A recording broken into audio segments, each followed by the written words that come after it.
Hasil sidang isbat yang digelar Kementerian Agama Republik Indonesia menetapkan 1 Zulhijjah 1444 Hijriah jatuh pada Selasa 20 Juni 2023. Dengan demikian pemirsa, Hari Raya Idul Adha dan pelaksanaan ibadah kurban bertepatan dengan tanggal 29 Juni 2023 kalender Masehi.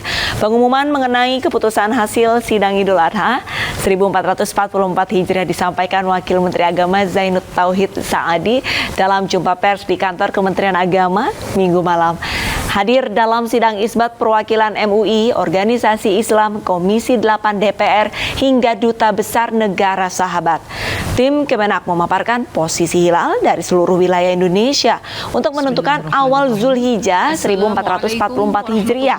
Kemenak menegaskan posisi hilal di Indonesia pada saat maghrib Minggu malam masih berada di bawah kriteria baru Mabibs. Kemenak juga mengimbau agar masyarakat tidak menonjolkan perbedaan.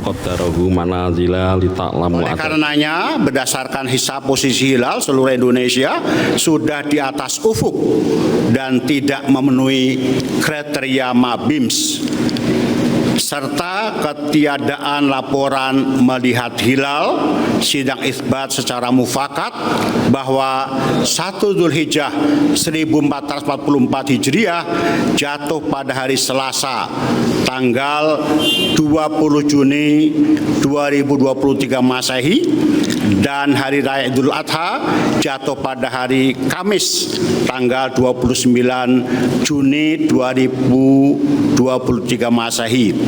Inilah hasil sidang isbat yang baru saja kita laksanakan dan kita sepakati bersama, dan untuk diketahui oleh seluruh lapisan masyarakat bahwa jika pada hari ini ataupun kedepannya ada perbedaan dalam pelaksanaan ibadah yang berkaitan dengan Idul Adha, kami berharap tidak ada yang menonjolkan perbedaan, akan tetapi harus mencari titik temu dari persamaan-persamaan yang dimiliki.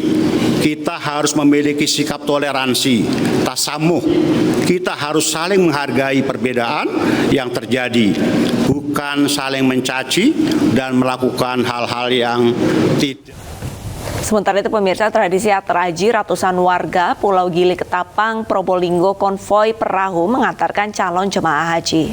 Ya, selain naik iringan perahu hias, ratusan warga juga membawa bekal hingga mengenakan aneka perhiasan.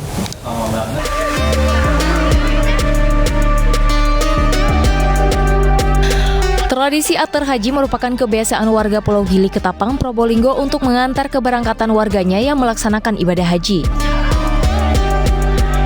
Uniknya, ratusan warga konvoi naik perahu hias diiringi musik religi dengan membawa bekal, mengenakan berbagai perhiasan di tubuhnya dan turun di Pelabuhan Tanjung Tembaga, Kota Probolinggo. Setiap satu perahu berisi satu calon jamaah haji dan diiringi puluhan kerabat. Tradisi jamaah haji setiap tahunnya ada jamaah haji selalu berangkat. Pakai perahu, Bu, ya? Sementara itu pemirsa, jelang puncak ibadah haji, Panitia Penyelenggara Ibadah Haji atau PPIH Arab Saudi menyediakan 1.470 unit bus untuk pelayanan masyair.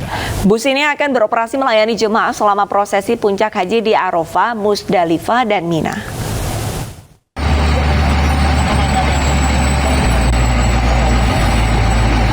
Puncak Haji Akbar dengan dimulainya wukuf di Arafah pada 9 Zulhijjah tinggal menghitung hari. Persiapan demi persiapan terus dilakukan panitia dalam memberikan pelayanan bagi jemaah calon haji Indonesia. Di bidang transportasi, nantinya para jemaah calon haji Indonesia akan mendapatkan bus layanan masyair selama proses ibadah di kawasan Arafah, Musdalifah, dan Mina.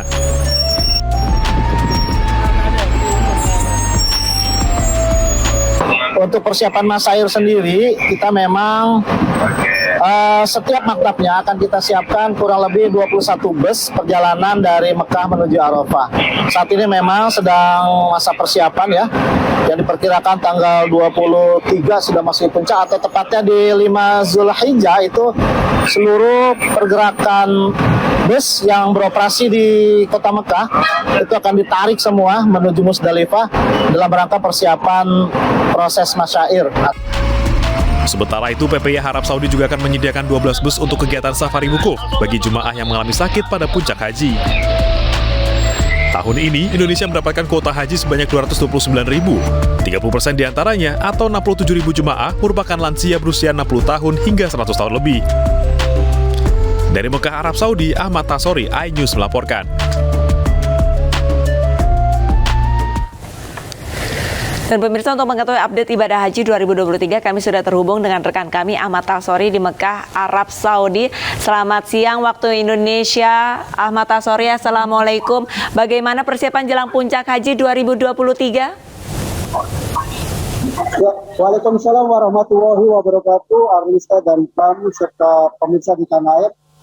Dapat kami informasikan bahwa pemerintah Arab Saudi telah menetapkan 1 Zulhijjah jatuh pada tanggal hari ini, hari Senin. Artinya puncak haji itu sendiri kurang lebih sekitar 8 hari ke depan. Untuk informasi terbaru dari Arab Saudi sendiri, bahwa panitia penyelenggara ibadah haji terus melakukan persiapan menjelang puncak wukuf pada tanggal 9 Zulhijjah. Dapat kami informasikan juga bahwa total jumlah jemaah haji yang telah tiba di kota suci Mekah sebanyak 468 kloter atau kelompok terbang dengan jumlah jemaah sekitar 177.000 jemaah. Adapun para jemaah yang baru tiba, baik itu dari gelombang tambahan atau kloter tambahan sebanyak 8.000, itu sebagian telah masuk ke kota suci Mekah dan mereka langsung melakukan umrah wajib atau umrah kudum yang merupakan bagian dari rangkaian ibadah haji. Perlu kami informasikan juga menjelang puncak wukuf nanti, pemerintah khususnya PPI Arab Saudi terus memberikan himbauan terhadap para jemaah khususnya lansia, di mana puncak haji merupakan ibadah haji, maksud kami merupakan ibadah fisik yang nantinya itu para jemaah harus bisa menjaga stamina agar kesehatannya tetap terjaga. Oleh karena itu, pemerintah melalui PPI Arab Saudi selalu memberikan warning ataupun antisipasi kepada para jemaah haji khususnya lansia agar tetap menjaga kesehatannya. Di mana diperkirakan pada tanggal 9 Zulhijjah nanti atau puncak wukuf yang merupakan dari rangkaian dari ibadah haji ini, diperkirakan suhu di kota Mekah itu bisa mencapai 45 hingga 50 derajat Celcius. Oleh karena itu, para jemaah khususnya lansia agar tetap menjaga kesehatan dan sesering mungkin untuk minum air putih atau air mineral yang telah disediakan. Arlisa. Baik, terima kasih banyak rekan Ahmad Tasori langsung dari Mekah, Arab Saudi. Kami harap juga tetap jaga kesehatan di sana. Assalamualaikum warahmatullahi wabarakatuh. Ya, pemirsa, seiring peningkatan penjualan hewan kurban jelang hari raya ditemukan ratusan sapi kurban yang mengidap penyakit kulit karena virus di Sidoarjo, Jawa Timur. Meski tidak membahayakan, namun tim Satgas tetap melarang penjualan.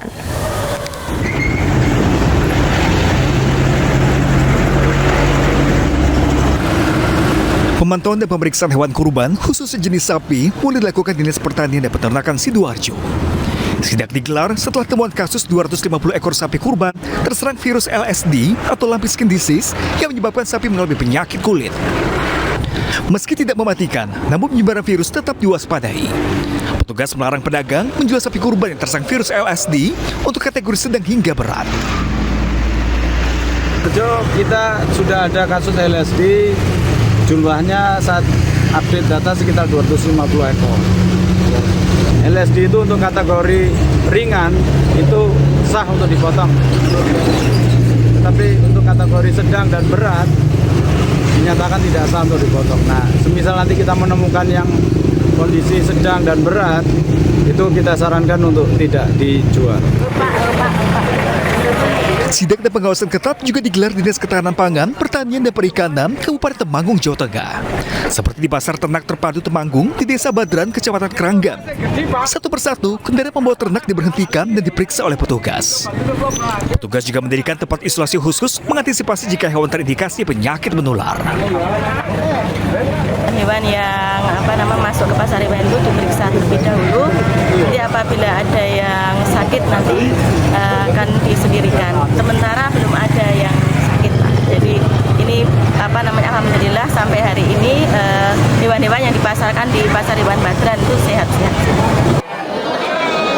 Meski belum ditemukan hewan yang terinfeksi, petugas terus meningkatkan kewaspadaan. Pengetatan juga diintensifkan terhadap hewan yang berasal dari luar kota. Tim Liputan iNews melaporkan.